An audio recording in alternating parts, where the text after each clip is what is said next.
Un projet d'attentat islamiste contre la mairie de Poitiers. Déjoué, 3 jeunes radicalisés qui s'étaient procurés des explosifs écroués. Eh oui, encore du grabuge. Mais bon, alors qu'est-ce que ça raconte, hein? Nous sommes à Poitiers et là-bas à Poitiers, il y a eu un projet d'attentat organisé par des vilains islamistes pas beaux pas propres. Et qu'est-ce qu'ils visaient? Eh bien, ils visaient la mairie de Poitiers. Alors, pourquoi viser la mairie de Poitiers? Peut-être 732. Quand on a arrêté les musulmans à Poitiers, c'était en 732, 754, 858. Je ne sais plus. Et c'était qui? C'était Pépin le Bref? C'était Charles Martel? Qui c'est qui avait arrêté? Allez, réponse flash! Dites-moi en commentaire. Allez, je vous écoute. Allez, je vais lire. Bon, en tout cas, ça se passe à Poitiers, ville historique, si il peut y en avoir d'autres. Et là-bas, vous avez des rues pavées qui racontent des siècles de batailles et de victoires. Oui, la France a été vainqueur à Poitiers.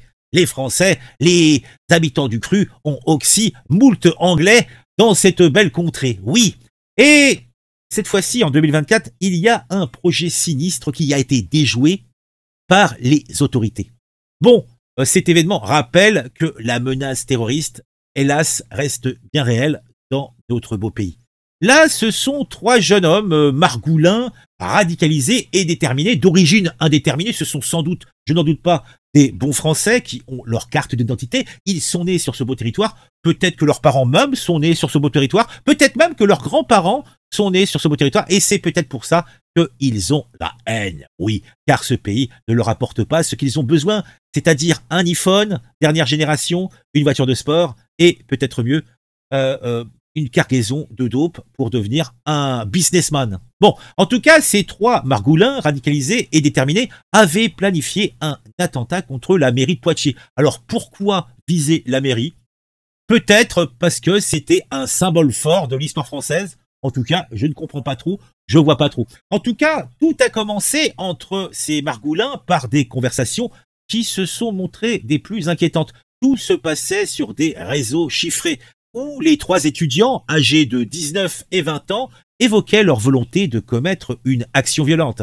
Leur cible principale, la mairie de Poitiers, choisie pour sa symbolique historique, marquant la victoire de Charles Martel contre les troupes arabo-berbères en 732. Mais leur ambition ne s'arrêtait pas là. Ils envisageaient également de s'en prendre au siège de la DGSI ou de partir en Syrie. Ah, bah dis donc. Franchement, hein. Ah, ça fait bien plaisir de voir des petits Français motivés à faire des voyages. Les agents de la Direction Générale de la Sécurité Intérieure, la fameuse DGSI, ont repéré ces échanges et sont passés à l'action. Après 4 jours de garde à vue, les 3 jeunes hommes ont été mis en examen pour des chefs d'accusation graves, notamment association de malfaiteurs terroristes criminels et fabrication non autorisée d'engins explosifs en relation avec une entreprise terroriste. Ils ont été placés en détention provisoire et nous espérons qu'ils vont prendre cher les salopards.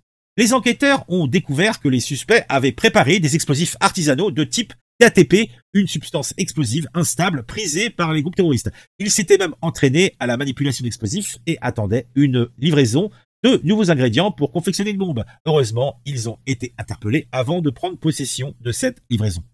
L'un des suspects est étudiant en chimie et il avait les connaissances utiles et nécessaires pour leur projet. Les 2 autres, étudiants en psychologie et informatique, complétaient ce trio inquiétant. Leur appartenance à un groupe djihadiste n'est pas très claire, mais ils évoquaient aussi bien l'État islamique que le HTS, le groupe rebelle extrémiste syrien, qui, il me semble, a pris le pouvoir en Syrie il y a quelques heures à peine. Cette opération antiterroriste confirme que la menace djihadiste reste bien présente en France et en Europe, avec un rajeunissement des acteurs de la mouvance endogène. Oui, endogène, elle est la mouvance. Les mineurs et les jeunes majeurs représentant désormais l'essentiel des arrestations dans les affaires de djihadisme sunnite. Eh ben dis donc, ça fait bien plaisir, hein. C'est bien d'avoir des petites jeunes plein de motivation, hein. Mais bon, tout ça, c'est à cause de l'islamophobie. Bah oui, cherche pas, bah oui. Ah, on fait, il ne faut que se défendre, bah oui. Oh, des braves petits. Eh ben dis donc. Oui, Michel Blasmain nous le dit, Martel en tête. Ah mon Dieu. Bon, dites-moi en commentaire ce que vous pensez de tout ça. Alors, est-ce que vous saviez 732, Charles Martel? Oui, vous saviez? Hein? Non? Oui? Vous en foutez? Allez, en commentaire, on en parle. À très vite pour une nouvelle vidéo sur un sujet qui m'a intéressé et qui, je l'espère, vous intéressera.